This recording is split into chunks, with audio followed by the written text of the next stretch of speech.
Guys, welcome to another recap of the final round of team event I've been playing since the month of January. So we are playing the best team in the tournament.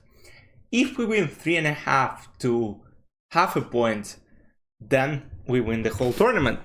So let's see how my game goes. I was playing against 2369 international master Nicolas Vitesse.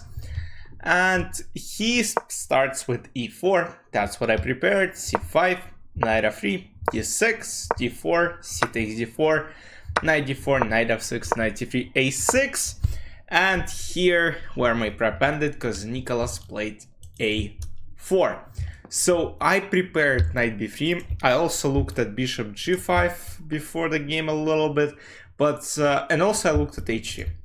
So I kind of prepped a little for each of these responses, but Nicolas played a4. And you know what, in April I'll have a Canadian Close Chess Championship, I'll have probably another Open I'm going to play, and in the last couple of months I'm analyzing a lot of knight dwarf positions, a lot of knight dwarf games, and yeah, it's kind of useful when your opponent, so police, I'm gonna call the police, it's kind of useful when your opponents play new lines every time, because you gotta get experience, and a4 is not even like that popular.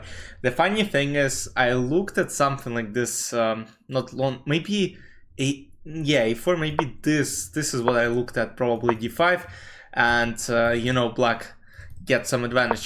But yeah, a4 generally after e5, their like main move is knight b3 or knight f3. Nicolas played knight f3, and you know, I was like, what are the logical moves? So bishop e6 usually walks into knight g5, and you know, I gotta do something with this bishop. So the move that makes sense here the most for me is bishop e7, and I checked you know, some files I had, and bishop e7 is something, yeah, that I have in my files. Now bishop g5, I play bishop e6.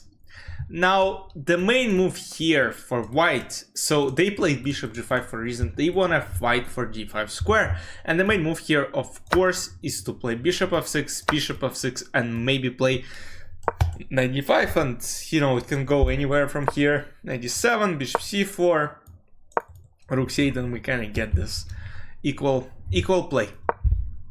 So knight d2, knight bd7, so knight d2, that's another move to analyze. Like, I didn't expect it to happen.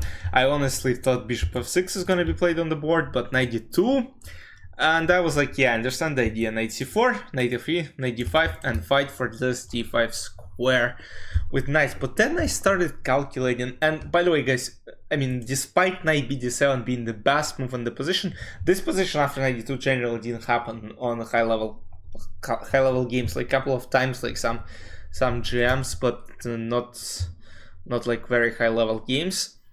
And knight bd7, despite it being the best option according to the computer, it's not the best. It hasn't been played, so I can't even show you any games played in those lines. But yeah, I was like knight bd7. So also one move that I was kind of considering was queen c7. But queen c7, I was like, alright, I even was calculating something like this. Takes, and yeah, I mean, nothing much here, because yeah, maybe not even go for that, because yeah, you gotta fight for d5 and bishop f6 and d5. Yeah, I don't know, I don't like it. And bishop e2, yeah, probably queen c7 is playable as well, just to kinda block this opportunity for white at all.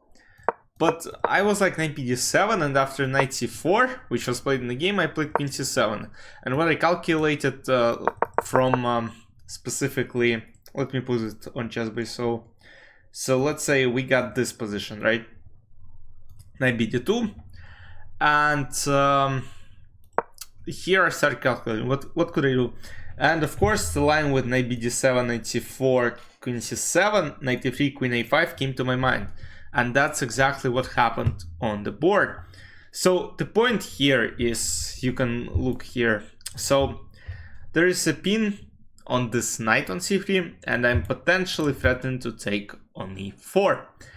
And I was like, alright, I mean, you know, this looks a bit awkward. Bishop on g5 potentially will have to trade itself on f6.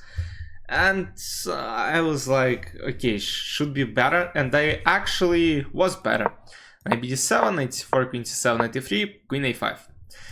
Queen b6 for some reason was slightly better, but I don't really understand the idea. Queen b6, yeah, to attack the pawn, and after rook b1, computer says knight g4. And that's a bit surprising, because you kinda give up bishop e7, but there is tactical nuance here. There is knight f3, and according to computers, it's completely winning. There are a couple of moves, queen d3, and you play knight g2, king e7. So, yeah, apparently black just remain up a pawn, and in completely favorable position. But that didn't happen, as I played queen a5, and after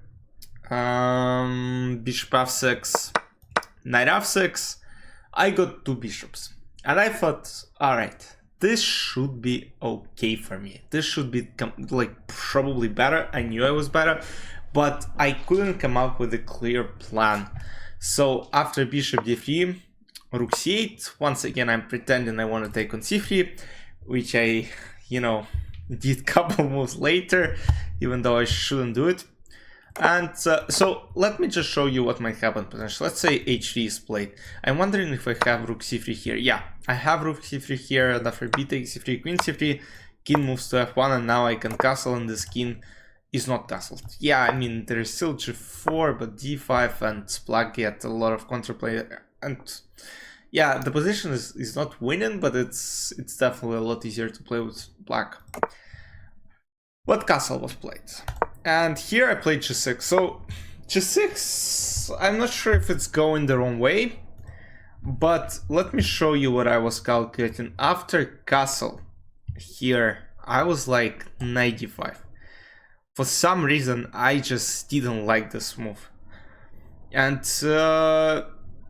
it seemed like knight d5, and I didn't even know what to take. Like, I was considering knight d5, e takes d5, bishop d7. Computer still says it's, you know, and it's probably better. Like, computer's probably right, because I potentially want to push f, like, let's say trade happen, bishop d7, queen d7. And my next move is f5. And, you know, f5, f4, f3, and I have an attack. Definitely have a better play here. Other than that, knight d5. Once again, let's consider bishop d5. And yeah, I consider knight d5, and you can't take on d5 right now, because what happens is there is bishop h7. So what you gotta do is play f5. And yeah, it's really tough to say why I didn't go for it. Like, you know, it's like sometimes it seems like I have too many thoughts, and this just kind of makes me worry about unnecessary stuff. Because yeah, knight d5 is basically the only thing I was worried about, and it's hard to say why I just, let's say, didn't go for even this position, because let's say here g6 and it's completely better. But yeah, it is what it is, you know, past choices. But yeah, g6 was played in the game, kind of delaying castle, and after queen e2 I finally go for castling. And now g3 is played. g3 is another critical point, because the next move basically shows where the direction of the game goes. I want you to try and find the best move here for black pieces. Yeah, because I have two engines open and both of them recommend the same move. I considered this move. But I was like, nah, I don't want to play it, and I don't really understand the idea behind it. The best move is bishop d8. Let me show you on this board. So, and here white's best move is rook a3, which it's just hard to play this move. Like, what's the point? Now let's say if f4 is being played, there are constantly ideas of sacks. So maybe not here. What if, let's say, white try to play h4? I just want to make it work, like, because you know I always try to calculate rook c3. I was like, if I take on c3, I might get, you know, some play. But yeah, bishop d8 according to computer is the best option by far, and black have like a little edge here. And yeah, now rook a3 is the move. But what I was calculating, maybe again knight d5, but once again it's like nothing happens anyways. And knight d5, knight d5. Now let's just take the pawn, or I can go f5 and then, you know, try to play e4.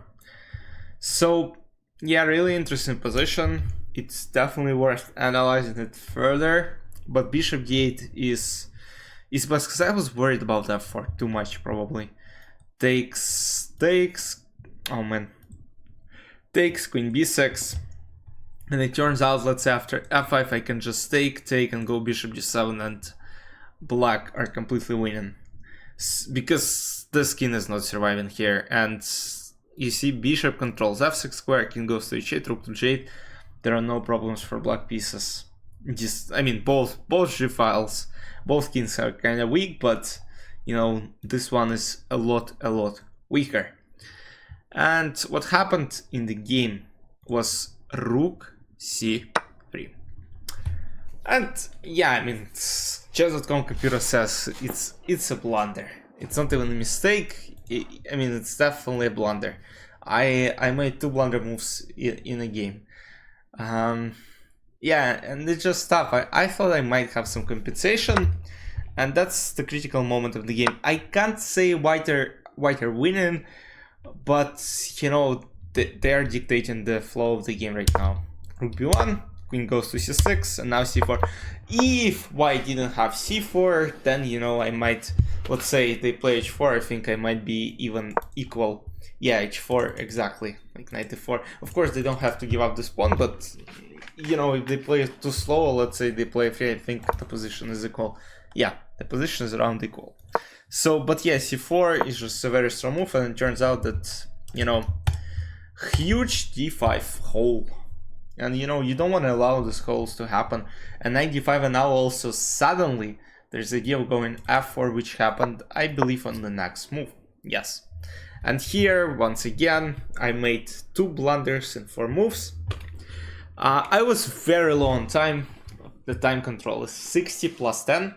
60 minutes plus 10 seconds after each move. And, you know, once again, I considered bishop h3 here. Let me get to this point. f4, bishop h.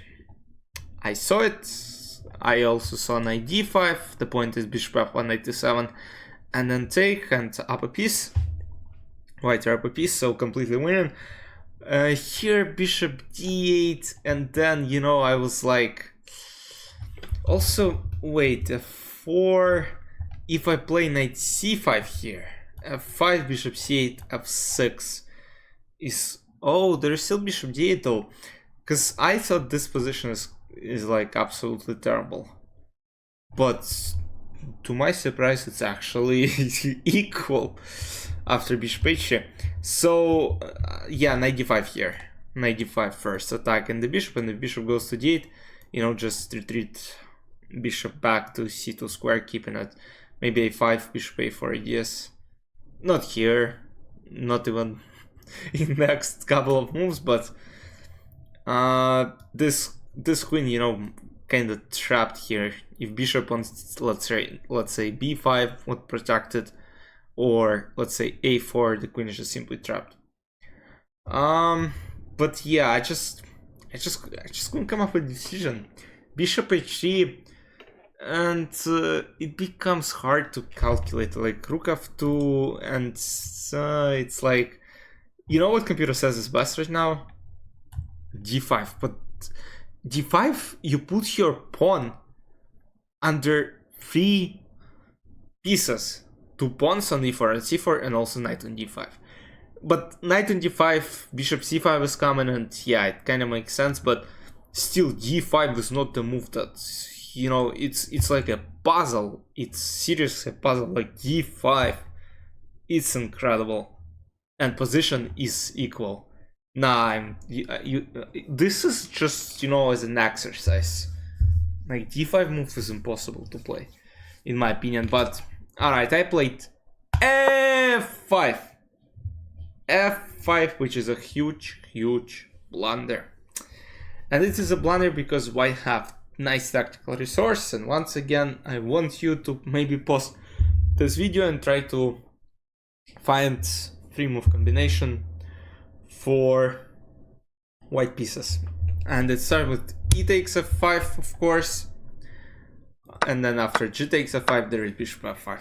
And it turns out that queen g4 is a deadly threat, and no matter what I take, queen g4 is coming either in one move or in two moves. So let's say bishop f5, knight f5, rook f5, queen g4, and white are winning the rook. And if rook f5 is happening, queen g4, king h8, knight f5, that's what happened in the game. I go bishop f8, I'm down 2 exchanges basically, queen g5, and you know, the position is dead lost, absolutely dead lost. I just try to create maybe some, you know, some crazy stuff, but nah, Nicholas played very precisely. So there are some lines with, you know, let's say, white play knight h6, that's just something that I was like, alright, there is still a chance. And I play bishop c5, and it is a draw because king h1, queen f4, king h2, queen e2, and white have nowhere to go. So there's still kinda some room for mistake, but you gotta just, you know, blunder some very dumb move. But yeah, he just converted smoothly, knight d6. He basically didn't allow me chance. He was very solid here. d4, rook c1, queen d5, rook c8, and I simply admitted my loss. As far as tournament results goes, my team ended up winning the tournament. Not the tournament, the match. 2.5 to 1.5. I was the only one who lost, unfortunately. And I guess we came 1 point short. We basically tied for the first place. We have the same amount of team points, but we lost because we scored like one less point, like overall. All the point that counts for the team. Yeah, could have gone better. I played 4 rounds in total, made 2 draws, won 1 game, lost 1 game. Yeah, I mean, it's going pretty tough this year so far. Like, I'm still trying to get in shape, trying to play more games online, train my opening repertoire. So, but yeah, I have potentially, I mean one for sure, and another tournament potentially open in the middle of April. So that's gonna be fun. There's gonna be fun games, fun events. Hopefully I'm gonna play. But yeah, that's it from me for today. Hope you enjoyed. I'm super tired. I just came home right after the game. I lost. I'm still in a good mood, you know. But yeah, it just sometimes sucks to lose games. The only thing is, yeah, I played against very strong opponent. I think it's the first time he beat me in all the board chess. We played in Blitz, we played in classical chess before, like 1 game I played with white. I don't remember anything else. Maybe I lost a couple of games before, but yeah, it is what it is. Hope you enjoyed. I'll see you in the next videos, in the next OTB recaps. Bye bye.